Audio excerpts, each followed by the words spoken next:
Welcome back to another episode of Macro Micro Moment with my partner and friend Arthur B. Laffer Jr. and me, Nancy Tengler, or as my kids call me, TNT. Or as my kids call you, Mrs. D. Tengler. Such a great name to make fun of, or Mrs. Rectangular. We're going to start out with a conversation around corporate tax cuts and the return of 100% CapEx spending. And I'm just going to raise it as a potential. Arthur, you remember the TCJA and how effective it was. I think your dad had a hand in that. 100% expensing on CapEx, and then also corporate tax cuts from what was it? Was it 35 to 30? They started at 35, right? They were at Yeah, 35. Yeah. to 21% currently. Yeah. So I think it's important we're going to talk about it with our guest, Steve Moore, in a few moments, economist and prolific writer and contributor also to many of the economic policies in the first Trump administration. But I want to raise it here just as a way to talk about why it's so important. And if you look at the chart that we're going to put up on the screen in just a moment, you can see that this is from 2021. So this isn't even current data, and it comes from the OECD, aptly renamed by us the OCED, but it's the OECD. So these are all developed countries. And I don't know if this surprises you, Arthur, because you're the global macro guy, but look at the United States, far left, almost 4 times more spending on R&D than the next closest, which is Japan. So I just love your thoughts on that. If it seems realistic to you, why you think it is that we are so much more focused on spending.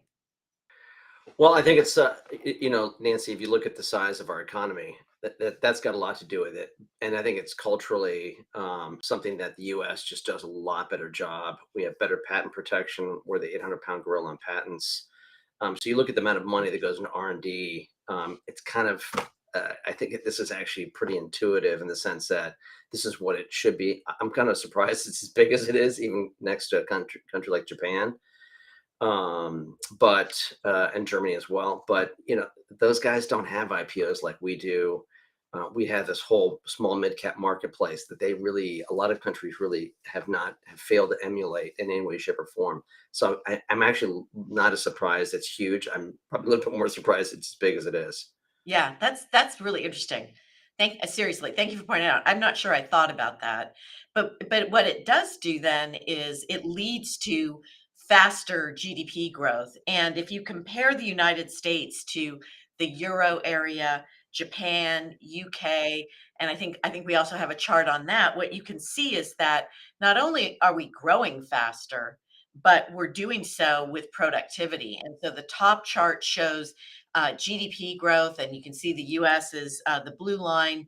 You've got Euro area as the red line, UK is the sort of black dotted line, and Japan is the green line. And what the OECD says is that the US is expected to grow at 2.4% in 2025, but that takes into account none of the Trump policies, which we're going to talk about with Steve Moore. And it also doesn't take into account the fact that GDP now just came out today with an upgrade. Did you see this? Yeah, it's a big G- number. Yeah, GDP growth of 3.3%. That's pretty compelling. And still, we still have sticky inflation at 3.9%, but 3.3% is a big jump from where it was on the last reading for the fourth quarter. And the last reading was 2.8%.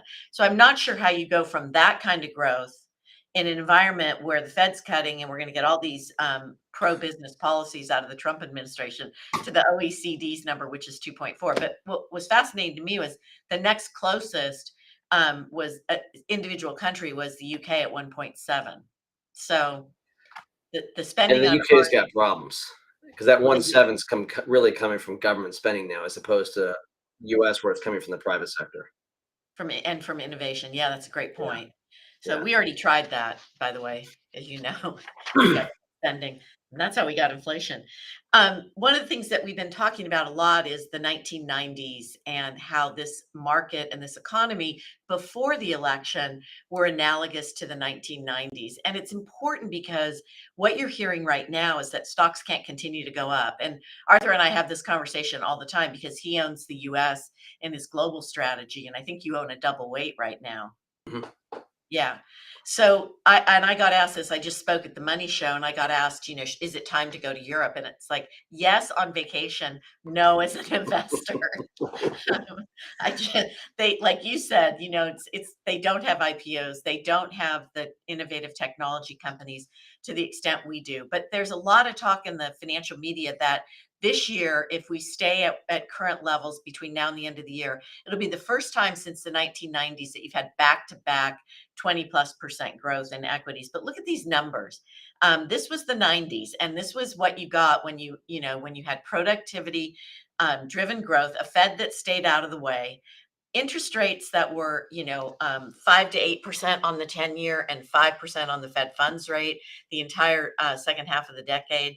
And look at those returns: 34, 20, 31%, 26, 19. Now we can debate next session about what happened in 2000, but these were very robust returns that were driven by really productivity driven growth. And I'll just say one more thing. Arthur, John Chambers ran Cisco, and that was the poster child of excess valuation going out of the 90s. In the first quarter of 2000, I think it was trading at 100 times peak earnings. We're not at peak earnings right now, but he recently said that generative AI is more powerful than the internet, which was all we had in the 90s, and cloud computing combined. And we are beneficiaries in our business of utilizing some of those technologies. So I think we can attest that it really does improve productivity. And it's just starting. What's that? And And it's it's just just starting. starting. Yeah, yeah. Yep. So we have some PEs for you. So what's a PE? I have to explain this to Arthur every day. It's what you're paying. What's the price for a future unit of earnings? So I describe it as the price per square foot when you're buying a house. You don't really know anything if somebody says I paid $1 million.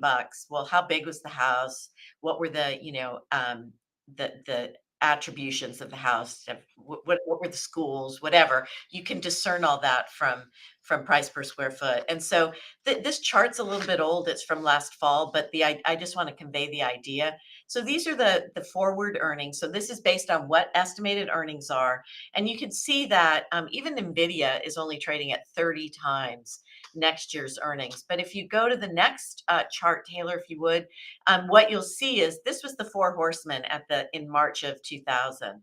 So I mean, look at it. Intel's a shadow of its former self. But I don't know if you have any comments, Arthur. But I just thought it was kind of fascinating. I don't have any comments because this is not my bailiwick. Yeah, so the valuations were much more But some stretched of these then. numbers look a lot higher than before. I got that. Excellent. Excellent. And then lastly, as Arthur said early, AI is just getting started. The next chart shows what some assessments from the well, that was the 1970s, and neither Arthur nor I were alive. So you can see, look at the companies. Polaroid. What's a Polaroid trading at 95 times? Xerox, who also, like Intel, went the way of nowhere and trading at 46 times, and then McDonald's. Very different collection of names in the Nifty 50, but much higher valuations. So we just wanted to spend a second on AI. One of the things that you keep hearing is that the use cases that the spending it's hyped, the spending is going to slow down, it's not going to continue. And what we're hearing from companies is exactly the opposite. So the enterprise cloud computing companies, think Microsoft, Google, Amazon. I think you could throw Oracle in there. These companies are saying that they're going to continue to spend. So the Wall Street analysts may have a different view, but these are to a person all pretty smart CEOs, and they are going to continue to spend on generative AI. And so we just pulled this Richmond Fed survey, and I just think it's interesting that 59% of the companies reported customer service improvements. That's really not surprising, but I thought the number at the bottom, Arthur, was much more surprising in terms of product development across sectors. So we're pretty excited. And I'm not. I mean, that's if you think about, how effective things like Zoom and Teams have been on, in some ways, I should say, it depends whether you want to go back to work or not, into an office. But for the most part, you look at collaboration, and AI does a lot of the grunt work on the collaborative side of a lot of businesses. I mean, you talk about rewriting emails. There's this commercial about this guy who's doing a little rage email, and then he clicks on this AI. I think it's a Microsoft commercial. I'm not quite sure. He clicks on the nice button, and it rewrites the email, and he ships it off. And then the woman walks by and gives him his pudding back because he's on a rage about someone stealing his pudding. But it does PowerPoints. It can summarize business plans, and this is the simple stuff, and it's just taking Right. out all of this inefficiency in the system. It's It's awesome. huge. It is. It is huge. So we're going to go to break, and we're going to bring in our guest, Steve Moore, that is a good friend of Arthur's and mine, but particularly Arthur's. And we'll be right back with Steve Moore. Thanks, everybody.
Hey, everybody, welcome back.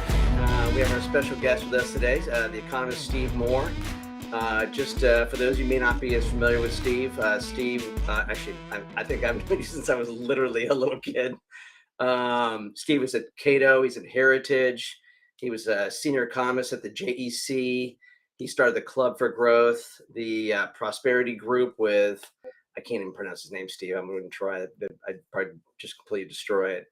But Steve's been an integral part with the Trump administration on policy initiatives, and we're really honored and really happy to have him here today. And I asked Steve to do me a quick favor, which was anything that seems to be coming out of the new administration as to things that we haven't heard ad nauseum on TV about, like appointments, I think, or Mexico and Canada, Trudeau coming down to kiss the ring.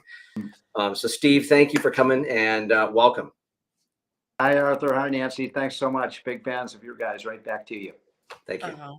Hey, great appearance on Kudlow.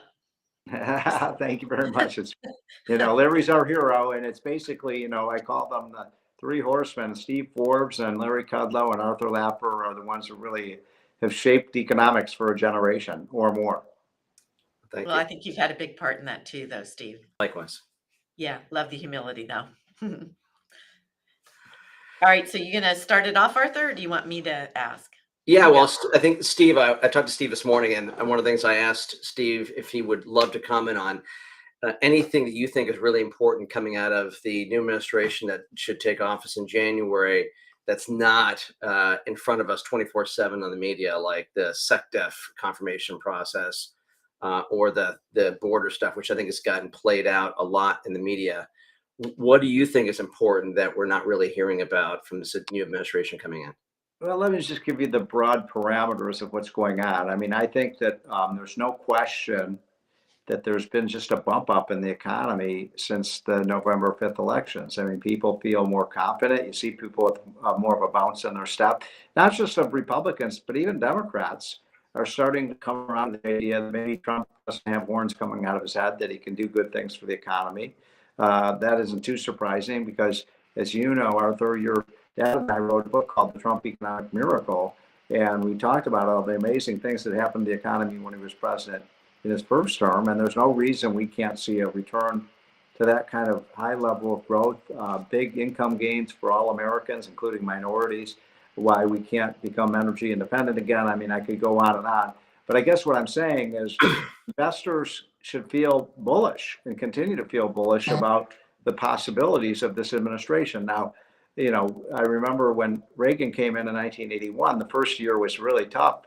You'll remember that, Nancy, when the stock market did very poorly. It took about 18 months for Reagan's policies to really kick in, especially those tax cuts. But I'm really hoping that we get this tax bill done in the first 150 days of his administration. He has a voter mandate.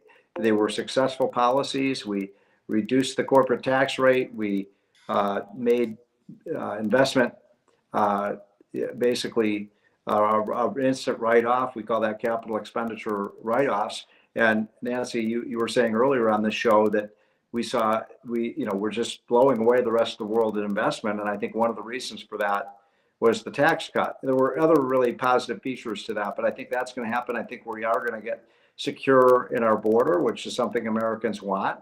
But we also need more labor, so we're going to need more legal immigration. And finally, I think there's a lot of room for producing more American energy, whether it's oil, gas, coal, nuclear power. We have really unlimited resources in this country to do it, which would drive down energy prices. And when you drive down energy prices, that is a great way to stop inflation. Yeah, that's awesome. And do you think we'll get 100% expensing, Steve, in the CapEx part of the bill? Yeah, so that was one of the big features of our bill that we passed in 2017. And that's being, as you know, Nancy, that's being phased out gradually. In fact, I think the first step of phasing that out happened last year. And we can't allow that to happen. We have to continue to allow 100% expenditure write-offs the first year. I remember talking to Fred Smith at one of the Laffer conferences, and Fred Smith said, the FedEx chairman, he said, we 5 more planes. Those are, really expensive investments. He said, we bought those because of the tax cut and with the fact that we could write off the expenditures. So there were a lot of really positive features. We cut in half the number of people who had to deal with the unfair death tax. We got rid of, for most Americans, the alternative minimum tax. And of course, we cut our corporate tax rate from the highest in the world, 40%, down to about half that, at about 21%. So on balance, it was a very pro-growth bill, and the market really responded very positively to that as well.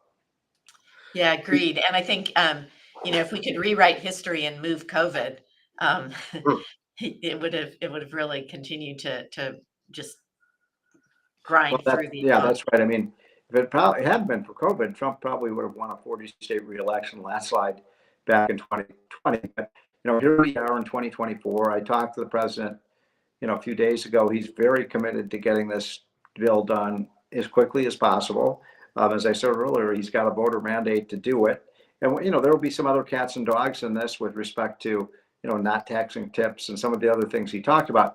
But the other big issue, Nancy, that, I get asked a lot about, I'm sure you do, you and Arthur do as well, is what's going to happen on the tariff front.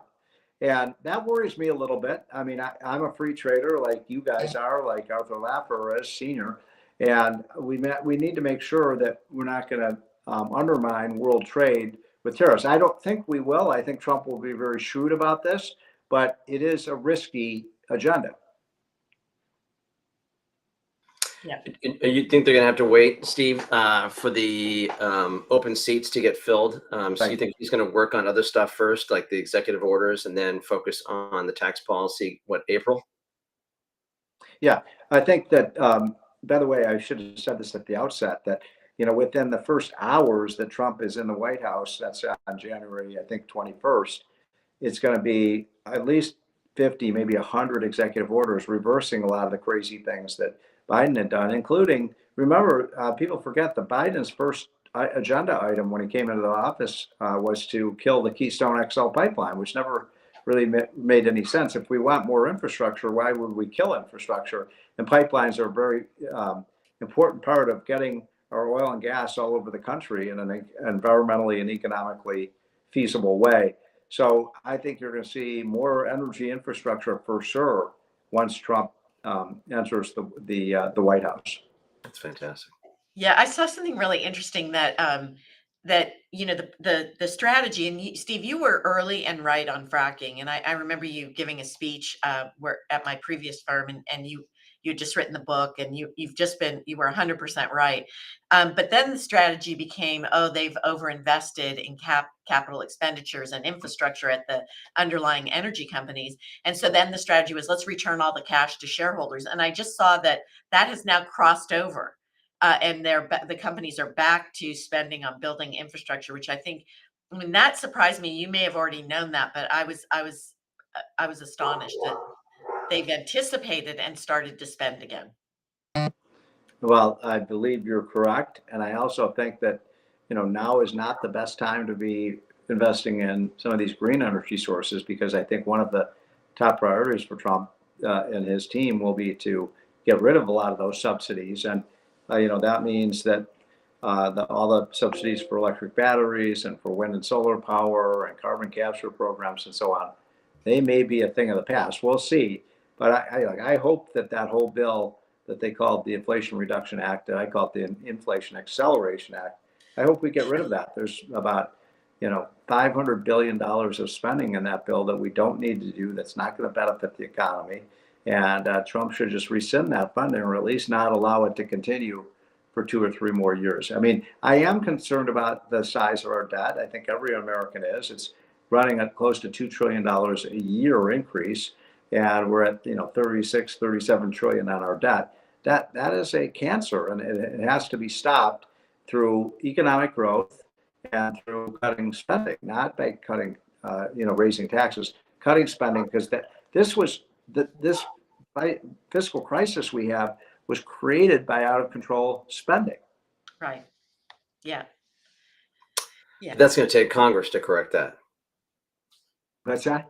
That's going to take Congress to address that issue. Well, right? see, now you're making a great point, because I was just looking at the latest numbers, and it looks like the Republicans are going to have about 2 or 3 or maybe a 4-seat majority out of 435. That's a very slim margin. It means they can at most leave 2 votes, Yeah. lose 2 votes and still pass things. So it's a really precarious situation. The Senate's a little better at 53, but still that means if you get 3 or 4, Republicans to walk away from the table, it might be hard. However, I will say this, and this may surprise some of your clients, but I think that there's a chance we can get Democrats to vote for some of these things. A lot of the ideas are very common sense, and to vote against extending the Trump tax cuts is to vote for a $2,000 increase in taxes every year on middle class families. In an high inflationary environment. Yeah. Yeah. Yeah.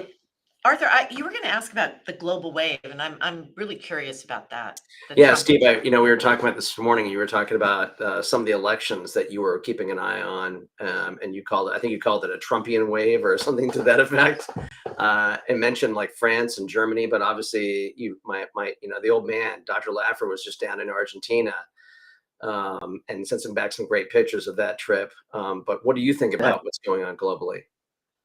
Well, I wrote a column just today that I'd love to tell you guys about because and it's based in part because I saw what happened in Argentina when your dad, Arthur Laffer Sr., went to Buenos Aires and was treated like a king. And, we had a real meeting of the minds with Javier Milei.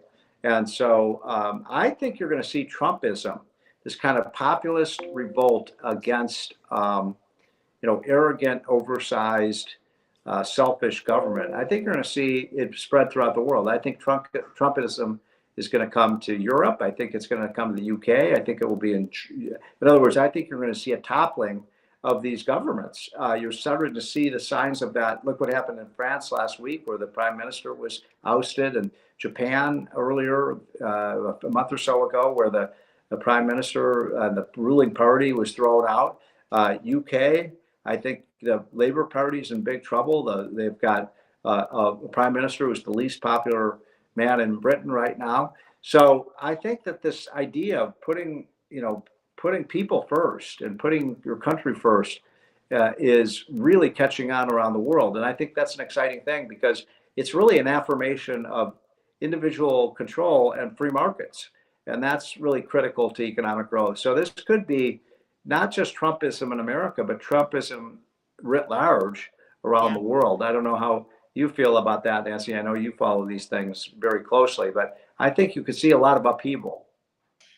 I think it's super interesting. It's very Reagan-esque, Thatcher-esque, and then the other countries that followed along. Arthur probably knows better than I, even though he was just a child. But you were sitting at the knees of the great one. But yeah, I think it's going to be fun to watch for sure. And I always find it interesting. And then I'll turn it back over to both of you. But that we're always hearing about corporate greed and how corporate America has gotten too big, but we never hear about government greed. And that's really your point, Steve, I think, is that, it's the government is there to serve the people, not to continue to consume every spare piece of capital in the world. But I digress. So back to you two.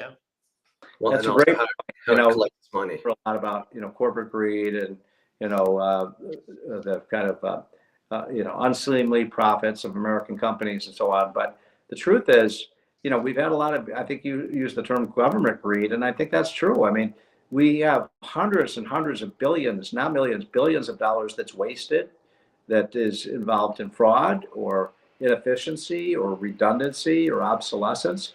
We got to get rid of these programs, and we've got to replace them with programs that do work.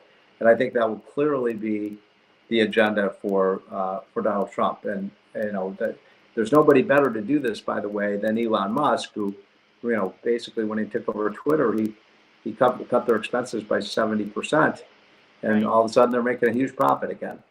Yeah, and the joke's on everyone else. Steve, I'm sure you saw this, but did you see the California legislature was meeting about the homeless money they'd spent? It was like $40-something billion over the last couple of years. And they couldn't tell them where the money went. They couldn't tell them who it was spent on. They couldn't tell them anything other than the fact that homelessness increased. It was like $40 billion. And they said, well, the IT guy's not here. We don't have that. I mean, it was something you just couldn't make up.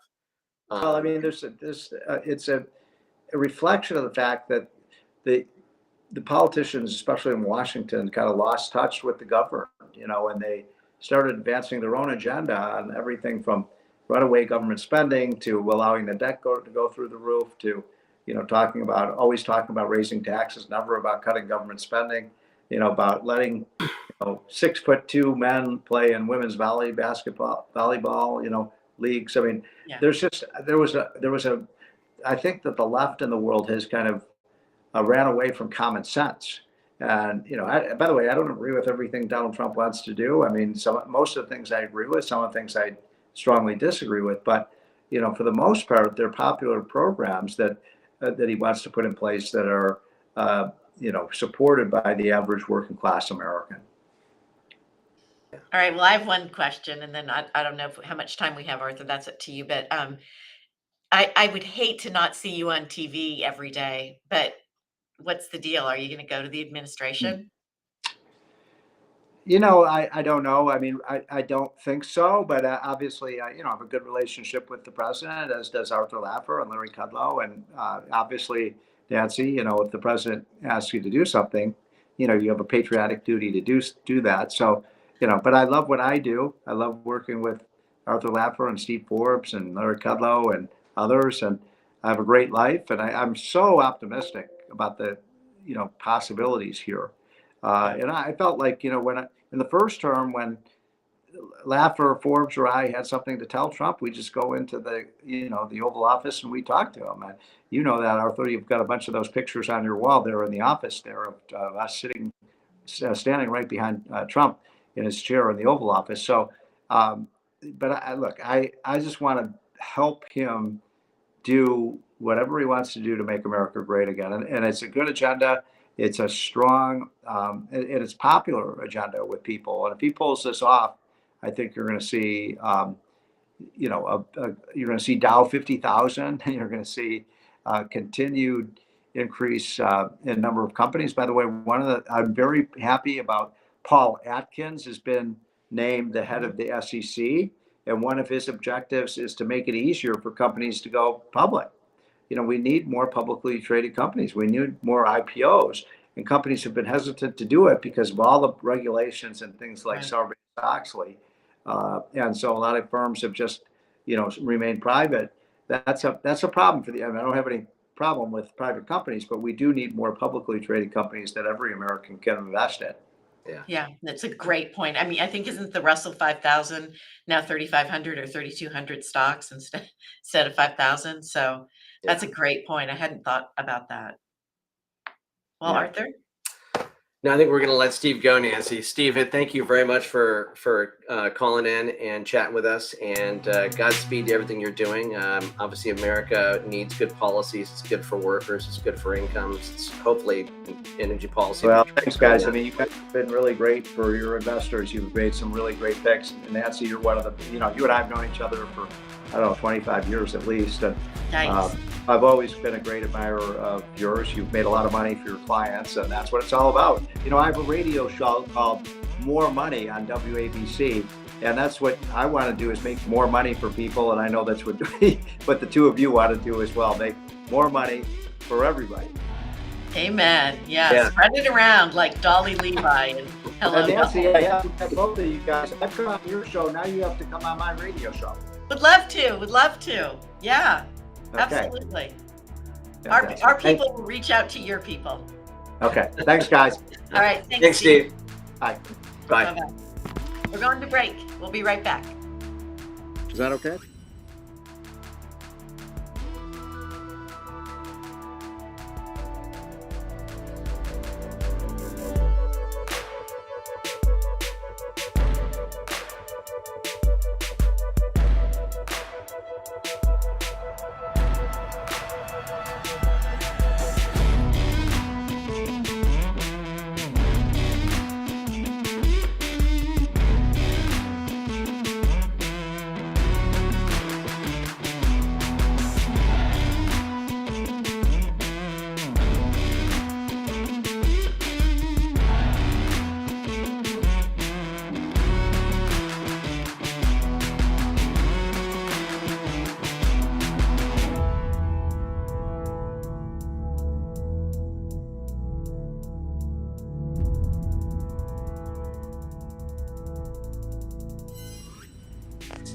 Hey everybody, welcome back. Nancy's going to take a break. Steve was great. It's always good to see him.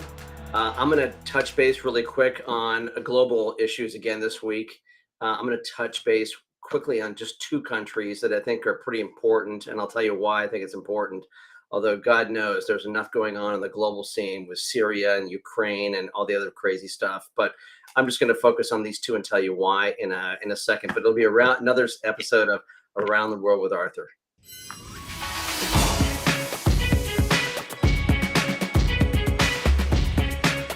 And I just want to let you know that Nancy's made fun of me unmercifully.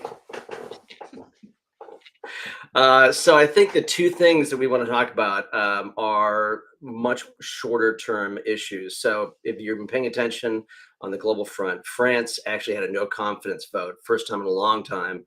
And the government that President Macron put in place with his caretaker prime minister failed this last week. And so the question is, what's going to happen? France has a process where they can't call a snap election within a certain amount of time from the last snap election, which Macron just called this actually there was this June. So they can't have another snap election unless the president decides to step down. And I don't think Macron's going to step down. So you actually have what effectively is a hung government. He's going to try to bring in a new prime minister to try to find some way to form a government and actually operate and get stuff passed, like budgets and stuff and changes. But if you can't do that, then you're going to have effectively a government that can't operate properly. This has actually become much more common in Europe. Spain, you've got Portugal, Ireland's actually just had elections with their caretaker government too. But France, this is one of the largest economies in Europe. And I think the outlook doesn't look great unless you can reach an impasse. I think the only way you can get past this impasse is to have snap elections again. And I think then Marine Le Pen becomes the leader this time around. I don't think they can stop her. So France, interesting what's going on. I think you're just going to have a hung government for the foreseeable future until they actually get new elections, which I think aren't until next fall, unless Macron steps down. So I don't think that's great news for France in the short run. Interesting, another one is that the German government, they called it the Traffic Light Coalition, came to an end. It was the SPD, the Greens, and the LDP parties that got together, formed a government, ruling government, but they just fell apart. Olaf Scholz, who's the chancellor, called for elections in February, I think beginning of February. Pretty interesting. I think this is actually good news. These three weren't getting along very well. They had a hard time passing policy. I don't think the policies were that great either. You could have had a center-left government overall. The FDP was a minor partner. But I think what you're going to see come February is the resurgence of the CDU-CSU. This is the Christian Democrats. This is Angela Merkel's party, but it's under new leadership under Merz. And I think your opinion polls are going to be pretty strong across the board. The question now is whether the CDU can get an outright majority. It doesn't look like it yet. And the question is, are they going to have to find a new ally? If they are, the question is, will they ally? Will they form a government with the AfD, which is the Alternative for Deutschland, which has gotten obviously very bad press as being a far right group, neo-Nazis. The interesting thing that happened most recently was that the AfD put up their chancellor candidate for the elections coming up in February. Everybody puts up there who they think their candidate would be for the chancellorship. And there's a woman, and they've been this anti-immigration party, but she's married to another woman who I think is from, I want to say Sierra Leone or something like that. So it's a very interesting candidate. She's got a PhD as well. So I think actually what you're going to see is Germany get a coalition government that actually gets the policies right, and they need it because they're struggling. And I think the opportunity might be much more with Germany right now in the short term. France, it's time will tell.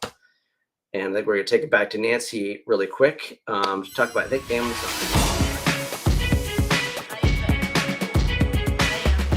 Okay. But we're still watching you go around the world. We'll take that one up next week. I think we've gone long, but so my takeaway is sell France, buy Germany. Yes. Yeah, hold off on buying France, and I would say if you're going to optimistically look at Germany, because being the largest economy in Europe, that's the one to look at, and that's probably the one where I think you're going to see a lot more political stability and good policy coming out of a CDU administration. Great. Definitely. Okay, so next week we're going to talk some specific stocks. with our special guest, and Arthur's going to take us around the world again, which is awesome. You don't even have to leave your living room. So, all right. Well, thanks so much. Thanks for joining us. We'll see you next week, same time, same place. Thanks, everybody. Thanks, Arthur.